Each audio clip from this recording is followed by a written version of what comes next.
All right, question of the day that I've been getting from you guys is, what's an easy plant to grow for an edible garden? So let me show you over here. We're talking all about lemon verbena today. It's winter here, so it's not looking at its best, but let me show you. So wait, these are the peas I just planted, the fava beans. So over here is a neglected bed. We have some onions growing, we have some barrage from seed, we have all this grass. Looks like a strawberry plant there.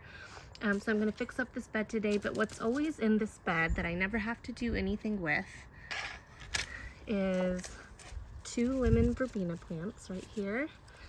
And behind it you can see, and then this is a big Thai basil with the purple flowers as well. So both of these are perennial in my garden, and the combination between the basil and the lemon verbena smells so good, especially in the summer where that heat is just wafting the scent.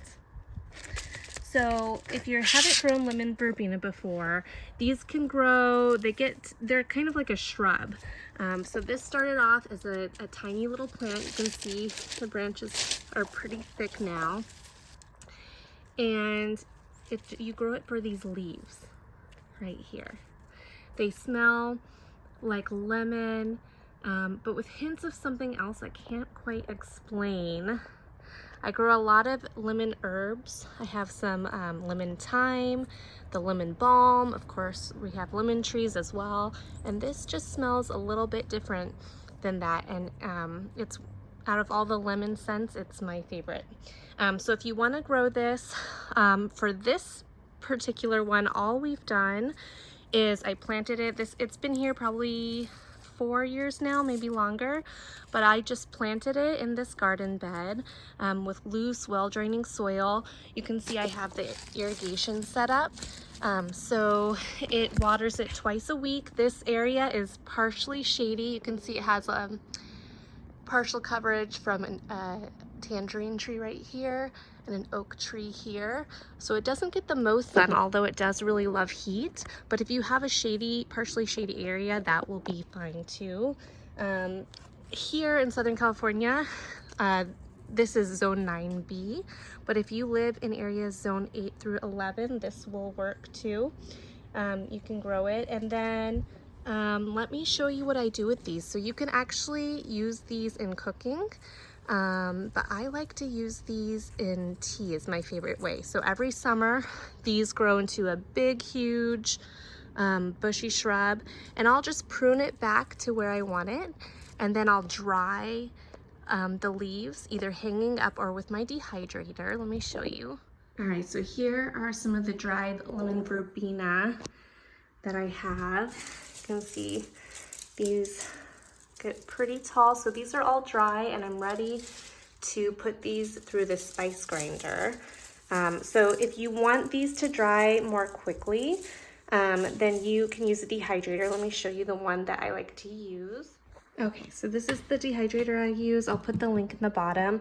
I like to use this more for things like to dry my fruits, like my tangerines and my persimmons.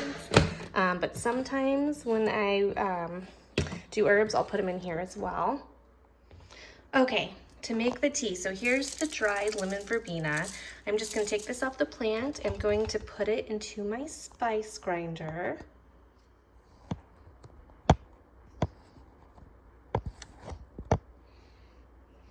All right, and the easiest way is just to run your fingers from the top to the bottom, so all the leaves just pop off like that.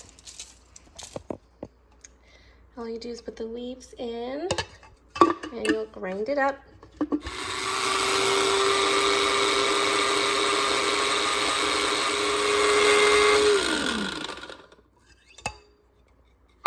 All right, once it's broken down to about this size, you'll just want to put it into a mason jar or some kind of glass storage and keep it in a cool, dry space. All right, so this is the full batch, and I'm just gonna store this in the cupboard. And then I do this about once a year, so I have tea all year round. If you liked this video, please give it a like, comment, and subscribe if you have any other questions about growing an edible garden. If you don't know me, my name's Jessica, and I am transforming my yard into an edible landscape. So we're growing lots of fruits and vegetables and plants like this.